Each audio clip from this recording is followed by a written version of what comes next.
we're still in a fairly conservative market. So there's quite a lot of reporting roles available in the market with all of the regulation that's hitting both the UK and wider sort of space. How do you navigate a career in sort of sustainability? Hi Kat, and welcome to our latest talent conversation. Hello. Super excited to be talking about what I know is a really hot, trending topic, sustainability. Yep. So please tell me a bit about yourself. Thanks for having me. I head the ESG Sustainability and Impact team at Pearse Partners. We're a front office boutique search firm based in London, but we recruit not only the UK but broader European and US and wider markets. My focus, as I said, is ESG, sustainability and impact, but we have other teams which support in IR, credit, M&A and private equity. Excellent. So sustainability, as I said, it's a hugely trending career path for many. How do you navigate a career in sort of sustainability? It's a great question. I think the first thing to say is understanding that it's a continually evolving landscape. So the jobs that we're seeing now, 5 years ago, quite a lot of them didn't exist. And I think in the same regard, 5 years hence, those jobs too will have continually evolved. So having both a friend, a mentor, someone that you can sort of talk through that, navigate with is going to be really important.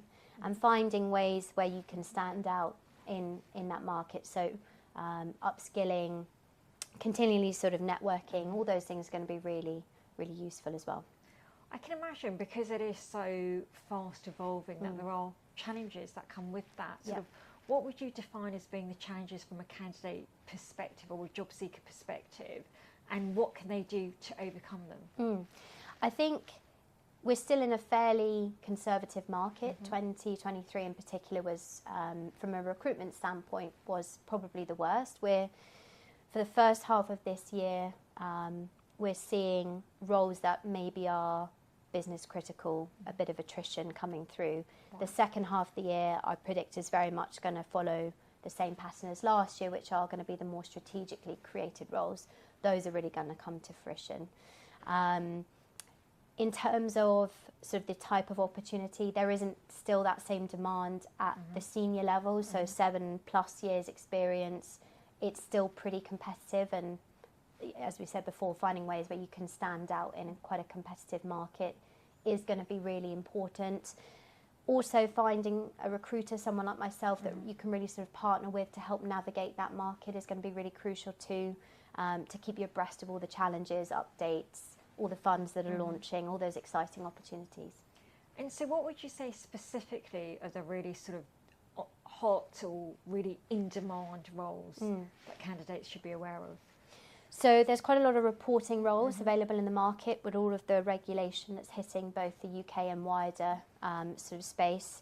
Reporting traditionally isn't maybe the most exciting of opportunities for candidates, but they can be really strategic opportunities as well. A lot of them are newly created, and with that creates quite a lot of opportunity. We're still seeing at the junior end quite a blend of ESG and IR complements, particularly in the smaller funds. In some of the larger institutions, we're seeing roles or teams created which are thematically focused on a specific area.